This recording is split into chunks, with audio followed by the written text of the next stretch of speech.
संघर्ष करो, हम तुम्हारे साथ हैं। तुमने बहुत ही नीच काम किया है, मेरी पत्नी के परिवार को टारगेट बनाया है। और सिर्फ एक यही परिवार नहीं है, देश के बहुत परिवार ऐसे हैं जो आतंक से जूझ रहे हैं, जातिवाद का शिकार है। यूपी में अगर एक नवाब सतपाल तंवर नहीं जाएगा तो क्या एक बात बताओ, यूपी की शेरनी जो उत्तर प्रदेश की बेटी है वो कहां चली जाएगी? वो है ना यूपी में, वो जवाब लेगी तुमसे, जवाब मांगेगी तुमसे। मैं गलत बोलता हूं, वो तो शालीन है भाई, वो तो अच्छे से बोलती है। सुनना चाहते हो बुलाऊं?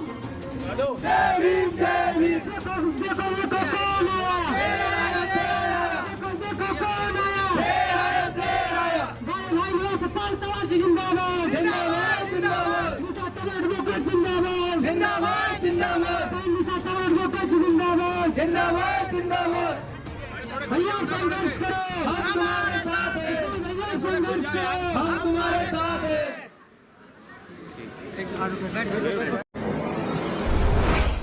और देश के दूर दराज से आए हुए एक एक वीर सैनिक, ये ध्यान रखना, ये एक छोटा सा प्रोटेस्ट है, कोई भारी भीड़ का प्रोटेस्ट नहीं है।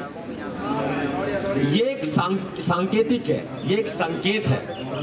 ये उत्तर प्रदेश के मुख्यमंत्री श्री योगी आदित्यनाथ को चेतावनी है।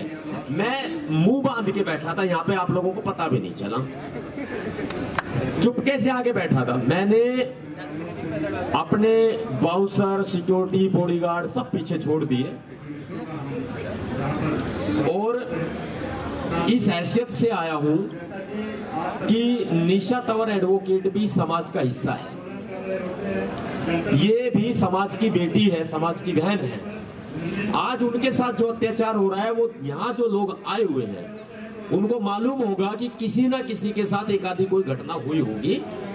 और यूपी के अंदर जिस तरह से ये गुंडाराज चल रहा है, देश के हर एक हिस्से में चल रहा है, तो ऐसे में आवाज बढ़ाओ रे इसकी, सतपाल भाई माइक नीचे कर देना यार, नीचे कर दो, आवाज बढ़ा लो, नीचे कर दो, मुंह का बस। तो ऐसे में ना आप यहाँ तक चल के आए हो, बहुत बड़ी बात। मेरे पीछे ये खाकी वाले गुंडे लगे, मुझे भागना पड़ रहा है। वो इसलिए डरता नहीं हूं, डरता तो मैं किसी के बाप से भी नहीं हूं, लेकिन चिंता है इस बात की कि मेरे बाद मेरे समाज का क्या होगा। इतना आतंक वहां पर मचाया हुआ है उत्तर प्रदेश के अंदर कि लोगों को घरों में घुस घुस के पीटा जा रहा है। दलितों को, मुसलमानों को, महिलाओं को, किसानों को, भूमिहीन किसानों को, मजदूरों को, उनके ऊपर फर्जी मुकदमे दर्ज किए जा रहे हैं। उत्तर प्रदेश में योगी आदित्यनाथ की सरकार ने तांडव मचा के रखा है। आज यहां जंतर मंतर पर हम न्याय की मांग के लिए इकट्ठा हुए हैं। मामला एक चांदपुर का नहीं है, मामला हरदोई का भी है, जहां पर 100 से ज्यादा लोगों के खिलाफ फर्जी मुकदमे दर्ज कर दिए गए। मैंने उनको बुलाया था कि आप नोटिस लेकर के यहां आ जाओ, नोटिसों की होली जलाएंगे। नतीजन उनके घरों में पुलिस गई यूपी की, और जो अपने आप को बहादुर पुलिस कहती है, उस बहादुर पुलिस ने उनको सबको घरों में कैद कर दिया, वो आ नहीं पाए। मैंने अलीगढ़ के लोगों से बातचीत की, अलीगढ़ के लोगों को घरों में कैद कर दिया। वहां पर ईखों के अंदर पुलिस छिप छिप के बैठी है, और जब भी लोग घरों से, दलित लोग बाहर निकल रहे हैं तो उनको चुन चुन के पकड़ा जा रहा है। आज यहाँ के लिए यूपी में हाथरस से और फिरोजाबाद से जो भाई आकाश जाटव के साथ जो घटना हुई, वहां से लोगों को लोग निकले और फिर उनको पकड़ के जो है वो थाने में नजरबंद कर दिया गया। उनके ऊपर 751 के पर्चे दर्ज कर दिए गए। आज ये हालात हो चुके हैं। मैं बड़ी मुश्किल से बचते बचाते, छिपते हुए आपके पास आया हूं। दिन रात मुझे जीने नहीं दिया जा रहा है। दिन रात मेरे पीछे यूपी की पुलिस लगी है। कुल मिला के 5 राज्यों की पुलिस इन्होंने मेरे पीछे लगा दी है। इन्होंने मुझे लालच दिए, मेरी बात को सुनना ध्यान से, इन्होंने मुझे लालच दिए कि सतपाल तंवर आपको करोड़ों रुपए देंगे, बीजेपी में आ जाओ। मैंने मना कर दिया। इन्होंने कहा मंत्री बनाएंगे, एमएलए बनाएंगे, एमपी बनाएंगे, आप आ जाओ। मैंने मना कर दिया। इसके अलावा जब यह बात भी नहीं बनी तो यह कहा गया कि आप अपने समाज का काम जारी रखो, आप भीमसेना को जारी रखो, आप कोई भी काम करो, बीजेपी का जम के विरोध करो, लेकिन अंदर से हमारे साथ सेटिंग कर लो। इन्होंने यह भी कहा, जब सपना चौधरी 1.5 करोड़ रुपए दे करके देने की कोशिश करके मुझसे सेटिंग नहीं कर पाई, उन्होंने 1.5 करोड़ रुपए का लालच दिया, तब भी मैंने उनके पैसे नहीं पकड़े। और उन्होंने ऐसा भी लालच दिया जो मैं आपको यहां बता नहीं सकता, क्योंकि राजधानी दिल्ली का जंतर मंतर आवाज दूर तक जाएगी। और जब सतपाल तंवर बोलता है तो योगी जी की लुंगी तो वैसे ही गीली हो जाती है। देखो जी, प्रधानमंत्री नरेंद्र मोदी जी गलत कर रहे हैं और उन्होंने अमित शाह जी को ठेका दे रखा है, दलितों को मारो, अत्याचार करो। और यूपी में चल रहा है बुलडोजर का राज। इस बुलडोजर राज को हम खत्म करेंगे। इस बुलडोजर राज को चुनौती देते हैं आज हम कि उत्तर प्रदेश की सरकार, योगी आदित्यनाथ जी अपना बोरिया बिस्तर बांध ले। आपका वक्त आ गया है मठ में जाने का, मंदिर में जाने का। अब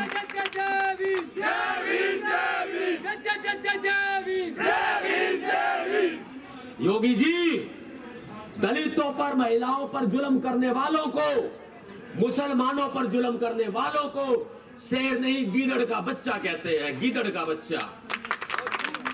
ये कैसी बहादुरी है आपकी? आप मुझे बताओ। अब ये बड़ी बात अगर मैं कह दूंगा तो शायद लोग बुरा मान जाएंगे कि सतपाल तंवर गलत बोलता है। मैं गलत नहीं बोल रहा, मैं अपने हक की आवाज उठा रहा हूं तो बुरा लग रहा है। इतने मुकदमे दर्ज कर लिए, रोक रहे हैं। हरदोई में गया, वहां रोक लिया गया, रामपुर में गया, गिरफ्तार करके जेल में डाल दिया और मेरे लोगों के साथ में मारपीट की गई। इसके अलावा अलीगढ़, फिरोजाबाद, जहां भी जाने की कोशिश करते हैं यूपी की सरकार रोक लेती है। मैं आपसे निवेदन करता हूं, जो आज ऊपर उठाओ एक बार, शिवचरण सिंह मुंशी जी को रिहा करो, सचिन राज को रिहा करो। बिजनौर जेल के ताले टूटेंगे, भीमराव के शेर छूटेंगे। सुन लो कान खोल के, ये उत्तर प्रदेश तुम्हारे बाप का नहीं है। ये उत्तर प्रदेश, ये देश तुम्हारे बाप का नहीं है। ये धरती तुम्हारे बाप की नहीं है, इसमें हमारा भी हिस्सा है। हम तुम्हें मना नहीं करते, तुम बने रहो मुख्यमंत्री, लेकिन अब तुम्हारे पाप का घड़ा भर चुका है। अब ये फूटने को आ गया है और इसे एक महिला फोड़ेगी, एक महिला फोड़ेगी। यूपी में वो कोई भी महिला हो सकती है।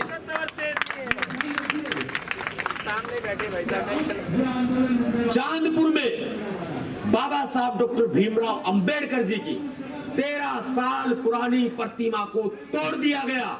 अगर हिम्मत है तो योगी आदित्यनाथ जी ये बताएं कि वो प्रतिमा कहां फेंकी गई है। अपमान किया गया है उसका, रात के अंधेरे में तोड़ी गई है। अगर हिम्मत थी तो दिन के उजाले में आते। ये जो मेरी माताएं बहनें, यही काफी है तुम्हारे लिए।